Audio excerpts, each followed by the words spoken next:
Recession Pop is back.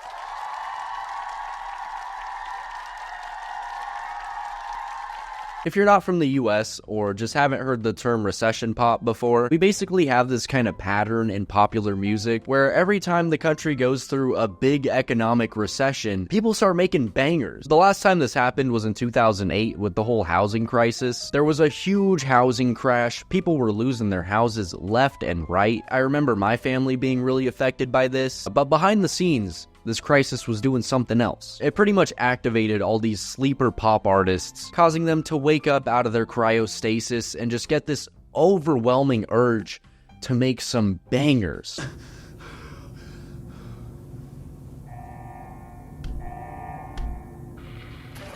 Cryogenic array. All residents must vacate immediately.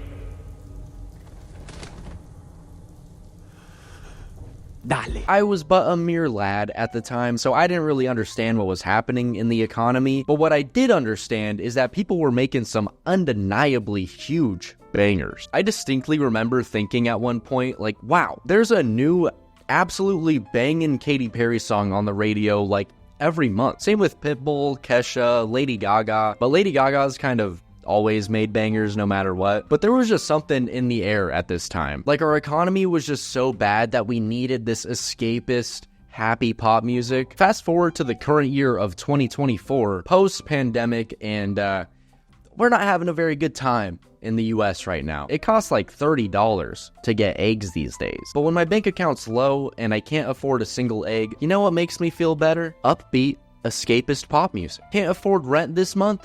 Throw on some Chapell Roan. Bank account in the negative? Put that new Charlie XCX on. It's a brat summer. Don't know how you'll ever financially recover and be able to retire and stop working by the time you're 70? Throw that new Katy Perry on. Wait, not that one. Okay, it's not all good, but a lot of it is, and it has been a significant shift from the kind of stuff that's been popular recently. Now, the biggest example of this for me is Chapell Roan. My name is Chapell Roan.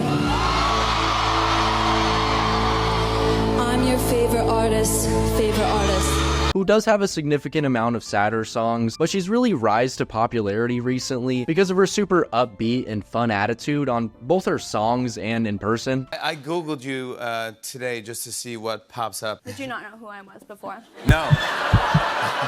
I can sing all of your. I can do it. Just wanted to see what popped up. Well, I googled you too. You don't want to know. You don't know who I am? I don't want to know what popped up. Hot to Go, Pink Pony Club, Feminamanon. And while I obviously think that she's insanely talented and completely deserves this rise to fame that she's had, it almost feels like the mainstream audience, like, had to be prepped for it. Because she's been at this stuff for a while.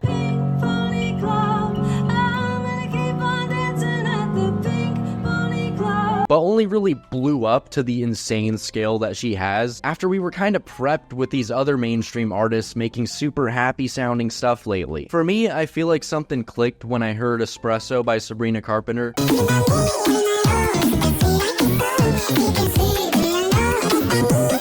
Where I was like, hold on, I shouldn't like this song. It should probably annoy me how upbeat and bubbly this sounds, but given the current economic state of this country, I mean, I kinda dig it. And it hasn't just been new faces. People have been begging and begging for the OGs of this sound to come back and just make stuff with the same carefree attitude that they did back then. And a lot of them have answered. I didn't see a lot of people talk about this, but Pitbull released a banger recently. I know what you're thinking, I'm lying, I'm gassing it up. Blustre, there's no way that Pitbull made a good song in 2024. He's washed, dude. I'm telling you, he did. Look, Neo is on it.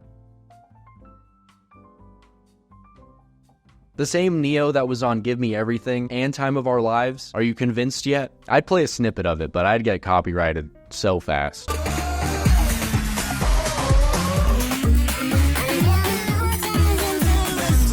But it seriously sounds like they pulled a Pitbull song straight out of 2010. Like, it's crazy. Truly a modern miracle. And then Kesha, who I thought quit music after the whole horrible Dr. Luke thing. It all started back in 2014 with Kesha's original lawsuit against Dr. Luke when she accused him of dating and raping her after a 2005 party, with continuous abuse over the next 10 years. Released a new single, Joyride, which I love it, but dude, if this even came out a year ago, I guarantee that the mainstream audience would be clowning the hell out of it. It's got the essence of 2010's recession pop, but with a very modern, almost experimental sound to it.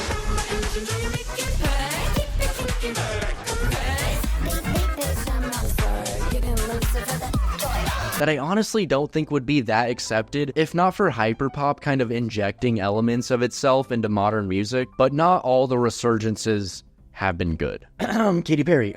Look, this one pains me to say. As I said, you know, hearing Katy Perry on the radio as a kid was one of the first times that I realized I really like pop music, but this new song, oof. First she teased part of the verse.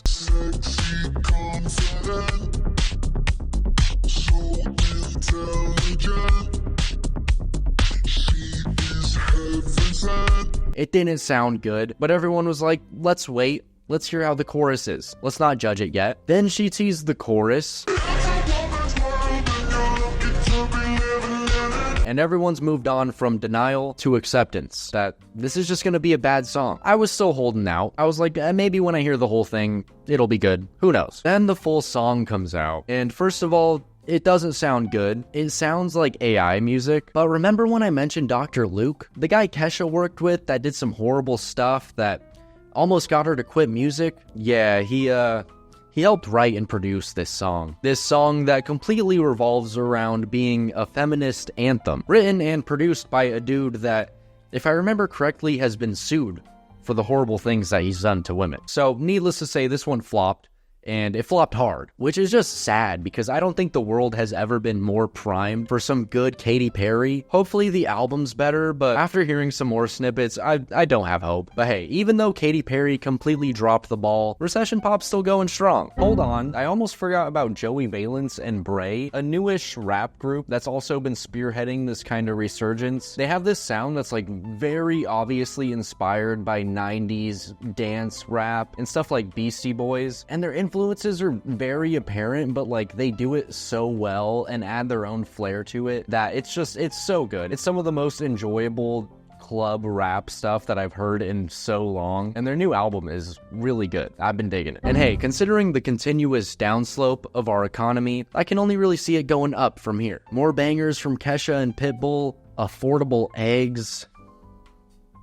I don't know, I can go without eggs for a little longer. That's all I got for this video. I've been going back and forth on whether I should make this video, but after making this one a bit ago, where I essentially talked about how happy 2010's pop was and how much sadder it's gotten, I kind of left it off wondering where pop would be going, and I didn't expect my question to be answered so fast. Anyway, thanks for watching. If you liked the video, feel free to leave a like, and if you really like the video, hit the subscribe button. It really helps. Bye.